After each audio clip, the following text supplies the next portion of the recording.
김영재의 이톡, 오늘부터 이제 김영재 교수님도 저희의 이제 고정 패널이 됐습니다. 예, 그래서 코너 이톡, 이코노미 톡 이런 거죠. 예. 네. 자, 부산대 경제학부 김영재 교수 함께합니다. 어서 오십시오. 어서 오십시오. 예, 반갑습니다. 예, 축하드리고요. 일단 감사합니다. 예. 오늘 어떤 이야기 나눠볼까요? 오늘의 큰 주제는 이제 최근에 이제 고금리 행진이 계속되지 않습니까? 네네. 그래서 이제 금리와 통화 정책 이런 주제로 이야기를 나누었으면 합니다. 네네. 네. 뭐 지난번에도 약간 언급은 되긴 했지만 다시 한번 정리해 보겠습니다. 얼마 전에 또 한국은행이 기준금리 한꺼번에 0.5% 올렸고 미국도 어제 또 이제 0.75% 인상했는데 금리 인상의 이유는 어디에 있습니까? 예, 잘 아시겠지만 가장 큰 이유는 이제 그 물가 상승 압력이죠. 그렇죠. 네. 사실 그 금년 초부터 이제 전 세계적으로 물가 상승 압력이 이제 확산되어지는데 또 연초에 그 러시아가 우크라이나를 이제 침공함으로써 네네. 여러분 잘 아시는 대로 원유라든지 원자재라든지 곡물 가격의 상승 이런 것들이 함께 어우러져서 물가 상승 압력이 이제 가속화되는 심화되는 그런 상황이죠. 따라서 그 통화 당국이 이제 금리를 올릴 수밖에 없는 상황이 됐었고요. 예, 말씀해 주십시오. 저는 이제 이것도 물론 중요하지만은 통화 당국의 가장 핵심적인 목적은 그 물가의 안정, 다른 말로는 통화 가치의 안정입니다. 예. 그 여러분들 주문해 보면은 아무리 그 뭐 페이를 하더라도 지폐가 좀 있지 않습니까? 네. 예. 한국은행이 이제 발행하는 돈이죠. 네. 그 한국은행이 이제 화폐를 발행하면서 화폐의 가치를 안정화시키는 게 제일의 목적입니다. 따라서 물가가 올라간다는 것은 그 화폐 가치의 하락을 의미하는 것이거든요. 예. 네. 따라서 그 고물가 하에서 통화 당국은 금리를 올려서 물가의 안정, 나아가서는 통화 가치의 안정을 할 수밖에 없습니다. 그렇지 않으면 직무유기가 되는 것이죠. 예. 그건 맞는 말씀인데 이제 기준금리 결정이 뭐 연방준비제도위원회 뭐 그리고 연준이도 있고 여기는 이제 금통이죠. 그러니까 어떻게 되는 거죠? 그 기준금리가 어떻게 지금 만들어지는 거죠? 그 기준금리는 이제 일종의 이제 정책금리라 그러죠. 그 한국에서는 이제 보통 기준금리로 표시되고 있고요. 네네. 미국에서는 방금 말씀드린 것처럼 FOMC를 해가지고 연방기금금리위원회가 또 있습니다. 예예. 한국에서는 이제 금융통화위원회가 있고 예. 이런 그 위원회에서 이제 기준금리를 결정하게 이제 되는 것인데요. 그 한국 같은 경우는 초단기 금융시장에 한국은행이 그 통화정책의 시장으로 활용을 하는 것입니다. 보통 하루짜리죠. 네네. 여러 가지 상품들이 많이 있는데 한국은행은 그 통화량을 갖고 이런 시장의 금리를 본인이 원하는 쪽으로 통제 가능합니다. 예, 마찬가지로 미국에서도 연방기금 시장에 페드가 이제 관여를 해서 예를 들어서 2.5%다. 제시를 했으면 2.5% 되도록 금리를 이제 만들어가는 과정이죠. 예. 그렇게 되면은 이제 다른 금리들도 변화되게 됩니다. 그러니까 우리가 이제 은행 같은데 가서 뭐 금리 적혀 있는 건 이 기준금리하고는 다른 거죠. 항상 다른 것 같은데. 많이 다릅니다. 예. 조금 다른 게 아니고요. 저도 얼마 전에 깜짝 놀랐습니다. 당신이 갚아야 할 부채가 있는데 적용 금리가 배로 되는 거죠. 네, 그렇죠. 예, 우리 여기 두 분은 부채가 조금밖에 없죠. 저도 많지 않습니다. 대답을 못 드리겠습니다. 예. 근데 최근 들어서 이제 기준금리가 빠른 속도로 올라가니까 개별 대출자에게 적용되는 금리가 거의 배로 점프해 버립니다. 그렇죠. 예, 이렇게 되는 것이고요. 그래서 이제 금융기관이나 은행 입장에서는 여러 가지 이유가 많죠. 자금을 조달하는 그런 기본적인 비용, 플러스 이제 취급 수수료, 예. 그 다음 또 중요한 것은 이제 저거죠. 각 대출자마다 뭡니까? 그 위험 수준이 신용도가 다르지 않겠습니까? 이에 따라서 이제 적용되는 금리를 다르게 하고 있고요. 일반적으로 예금 금리보다는 대출 금리가 더 높고 기준 금리보다는 훨씬 더 높습니다.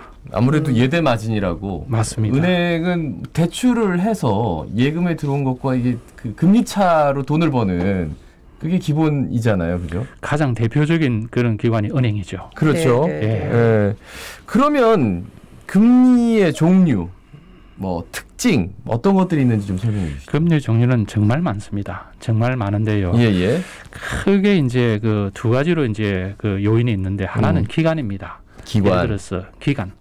뭐 한 달이냐. 기간. 기간. 한 달이냐. 뭐 1년이냐. 3년이냐. 뭐 10년이냐. 그래서 단기 금리가 있고요. 장기 금리가 있습니다. 그 대개 보면 이제 장기 금리 수준이 단기 금리 수준보다는 높습니다. 시간이 많이 되면은 그만큼 불확실성이 많고 변동성이 크지 않겠습니까? 예. 이게 이제 그 시간에 따라서 적용되는 금리가 달라진다는 것이고요. 두 번째는 이와 유사하지만 약간 다른 것이 신용도 위험의 크기입니다. 은행 거래, 특히 금융에 있어서 핵심은 신용이 되지 않겠습니까? 위험이 되고요. 그런 측면에서 이제 기간과 위험에 따라서 금리가 달리되는데 대개 이제 정부라든지 공공기관이 이제 돈을 빌릴 때 적용되는 금리는 상대적으로 낮고 개인 또는 좀 위험한 약간 불부실한 회사가 돈을 빌릴 때는 금리가 높은 것이죠. 이와 같은 차이가 나고요. 또 하나는 이제 요 내용은 대개 이제 교과서에서 많이 나오고 일반에서 나타나지 않는 것이 물가 상승률을 고려했는지 물가 상승률을 뺐는지에 따라서 금리 수준이 달라집니다. 우리들이 이제 대개 알고 있고 또는 경험하고 있는 대부분의 금리는 명목 금리라고 부릅니다. 예를 들어서 5%다, 뭐 4%다. 지금 현재 뭐 주담 그 주택담보대출이 8%다. 전부 다 명목 금리죠. 여기에다가 물가 상승률 뺀 것을 실질 금리라 합니다. 그래서 예를 들어서 명목 금리는 실질 금리에다가 물가 상승률을 더한 것인데, 그럼 실질 금리는 어떻게 되겠습니까? 명목 금리에서 물가 상승률을 뺀 것이 되지 않겠습니까? 따라서 만약에 명목 금리가 5%고 물가 상승률이 6%라면은 실질 금리가 마이너스가 되는 그런 상황도 일어날 수가 있습니다. 그러니까 그냥 소비하는 게 낫군요. 은행이나 돈 맡기는 것보다. 맞습니다. 그래서 물가 상승률이 매우 높은 상황에서는 어떤 금융자산 또는 화폐 자산보다는 실질 자산 이런 쪽에 투자를 하라. 이런 이제 교과서적인 이야기죠. 아니, 그러니까 아까 이제 금리를 올리는 이유는 이게 물가 안정하고 그다음에 통화 가치를 안정시키기 위한 거다라고 말씀을 하셨는데, 그럼 최근에 이제 미국 금리 인상 많이 했으니까 달러 가치도 우리가 좀 많이 올라간 걸로 알고 있거든요. 그러니까 금리하고 물가 환율의 상호 관련성에 대해서 한 번 더 설명 부탁드리겠습니다. 정말 좋은 질문입니다. 그 금리하고 물가하고 환율은 매우 깊은 관련성을 갖고 있죠. 최근 들어서 이제 고물가가 금리를 인상을 유동하고 다음에 이제 금리가 다시 물가에 영향을 미치지 않겠습니까? 뿐만 아니라 환율에 영향을 주게 되는 것이죠. 그래서 세계 경제에서 가장 영향력이 있는 그 통화 정책 당국이 미국이 되지 않겠습니까? 따라서 미국에서 금리를 올리는 경우에 어떻게 됩니까? 미국에서 금리를 올리게 되면은 미국의 물가 수준도 다소 완화될 수도 있지만은 미국의 달러 가치가 더 늘어나게 됩니다. 금리를 올린다는 것은 달러의 양을 줄인다는 뜻이거든요. 그 수요가 비슷한 상황에서 공급이 줄어드니까 어떻게 되겠습니까? 환율이 오르죠. 환율이 올라갑니다. 그럼 달러의 가치가 올라가니까 상대적으로 원화의 가치는 떨어지게 됩니다. 그런 상황이죠. 그러니까 지금 기준금리가 27일이죠. 그러니까 이제 그저께라고 할 수 있는데 27일에 자이언트 스텝이라고 합니다. 0.75% 미국이 올리니까 이렇게 되면 우리가 지금 한국은행 기준금리가 2.25%예요. 맞습니다. 그러니까 2.25에서 2.5% 수준으로, 그러니까 2.5%라면은 그러니까 한국 기준금리가 미국 기준금리보다 낮아요. 맞습니다. 역전이라 그러죠. 이러면은 글쎄 우리나라 어떻게 되는 겁니까? 이거 어떻게 받아들여야 되죠? 그래서 사실 이런 경우는 어떻게 보면 큰 사건이라고 볼 수가 있는데 사실 몇 년 전에도 이런 역전 현상이 상당 기간 동안 지속된 적이 있습니다. 그래요? 만약에 모든 조건이 일정하다면은 이런 상황에서 한국에 투자된 어떤 외국 자본이 빠져나갈 수 있죠. 그렇죠. 돈이 빠져나간다는 이유는 어떻습니까? 큰 혼란을 초래하게 됩니다. 그렇죠. IMF 때 저희들이 경험 안 했었습니다.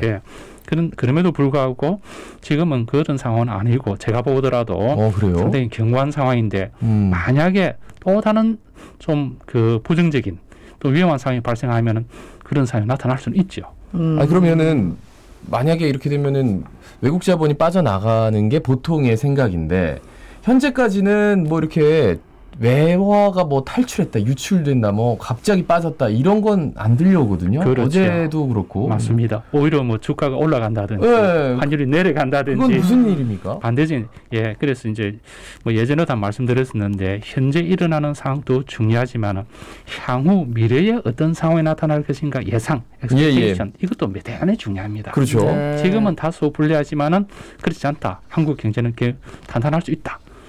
위험성이 오히려 적다. 이렇게 판단하기 때문에 주가라든지 환율의 변동이 오히려 반대로 갈 수가 있죠.